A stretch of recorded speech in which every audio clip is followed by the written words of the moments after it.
Ay, Ma'am, please lang po. ate ko! Oo, pumasok. Ate ko! Sandali po. Ate! Ate! Ate! Ate!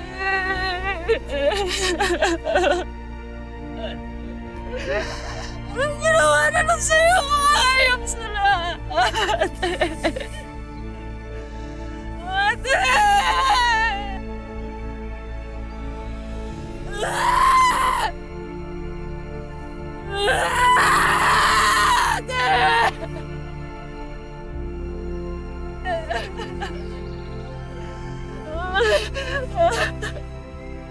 Nandito.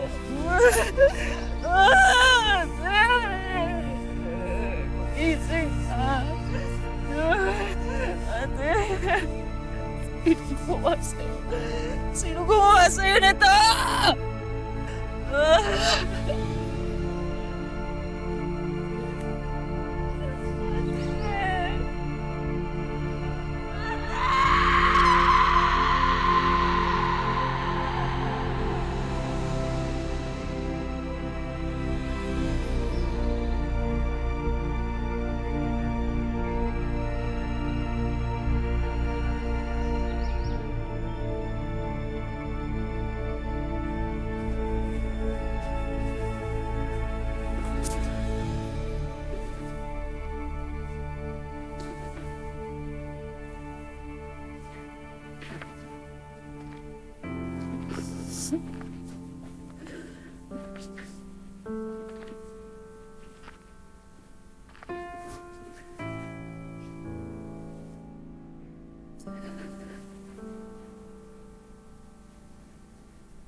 Ate ko.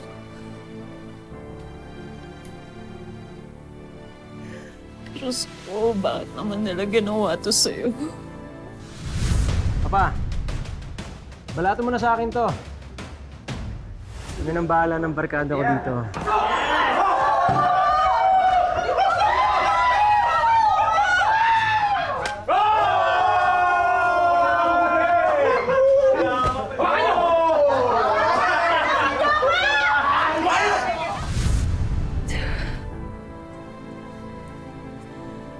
Pag ginawa natin kasalanan sa kanila,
akong tatakbong mayor na Maynila.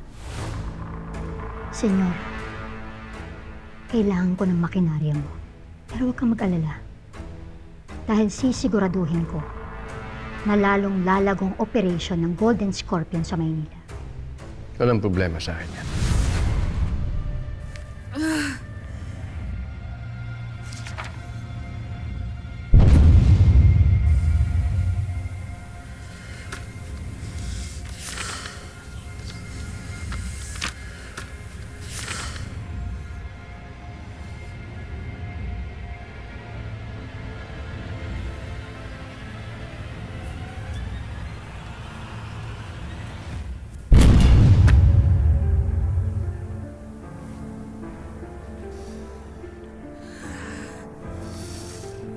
Mga hayop kayo!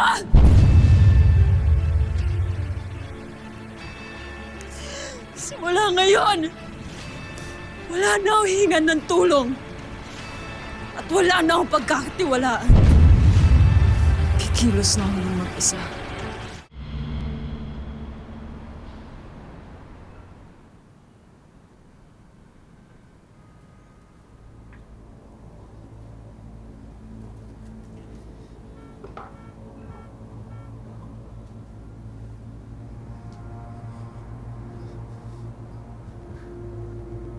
Panginoon, patawarin niyo ako sa gagawin ko.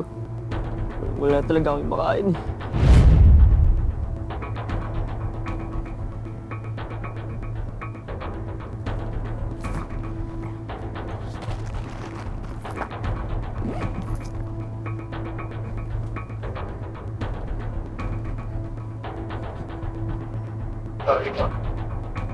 Yes, sir.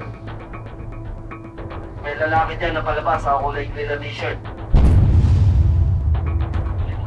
Sige sir, akong bahala. Kung hindi pa namin nabalitaan sa mga tricycle driver na dumating na paboritong anak ng tatay, hindi pa namin malalaman na umuwi ka, Oka. Totoong nag-asawa ka naman. Duda pa kami ni Ate Glenda noon, nagawa-gawa mo lang ang kwentong yun, Oka. Ba't hindi na lang kayo kumain, Melchor at Glenda? Ano ba ang pakay nyo rito? Tay, kakarating lang namin. Gusto mo na ba kami paalisin? Isa pa, busog ako. Pa rin, ho. Ano? Sawa na kayo sa isda. Di balita nga, patatayo nyo ng apartment yung palayan ng tatay nyo eh. Hindi naman nabalitaan yan, Bobet. May nakausap na kayo ng architect at engineer. Kalokohan yan. Buhay pa ako, pinagpaplanuhan nyo na ang mga ari-arian ko. Pag sa amin kayo nakakarinig ng balita, minamasama ninyo. Bakit itong bunso ninyo? Kaya lang naman umuwi yan dito para ikubra yung pamana niya, di ba? Ate Glenda, kaya po ako umuwi dito dahil namimiss ko si tatay. At saka wala akong alam dyan sa ari-arian na pinagsasasabi ninyo. Sus, kaya mo nga sinama yung asawa mo eh. Para lalo mo makuha ang amor ni tatay. Ano, Pretty? Pretty ang pangalan mo, tama ba? Kuya, wag naman ganyan. Walang kinalaman si Pretty dito eh. Excuse me lang ho Kuya Melchor at saka Ate Glenda. Pumunta ho kami dito ni Oka para po dalawin ng tatay niyo. Hindi po para sa kung saan. Hindi po namin alam yung mga pinagsasabi niyo eh. At saka para makalanghap po kami ng sariwang hangin. Kasi sa Maynila ho kasi puro pollution na. Hindi ko ho alam na nakarating po pala yung pollution dito at ang mga basura sa probinsya niyo. Wisit na babae ito Baka nakakalimutan mo, ha? Hindi mo to teritoryo. Sampid ka lang dito.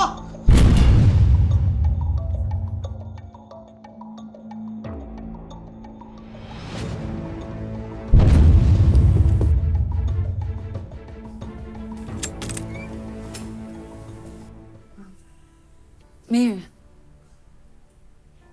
anong sadya niyo? Gusto lang kitang kamustahin. Paano? Ilang araw ka na hindi nagpapakita sa munisipyo. Tapos, hindi ka raw makontak. Nung isang araw naman, nagkaroon ng feeding program si Sasha, hindi ka rin nagpakita. May problema ba? May pinagdadaanan ka ba, Teresa?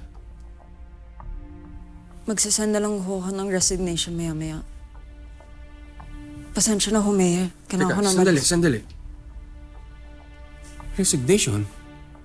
Bakit ka magpa-file ng resignation? Bakit dala mo yung gamit mo? Saan ka ba talaga pupunta? Teresa, kung mayroon kang problema, sabihin mo sa akin. Malamang matutulungan kita. Ano yun? Gusto ko lang mapag-isa po. Sige ho, kailangan ko na umalis.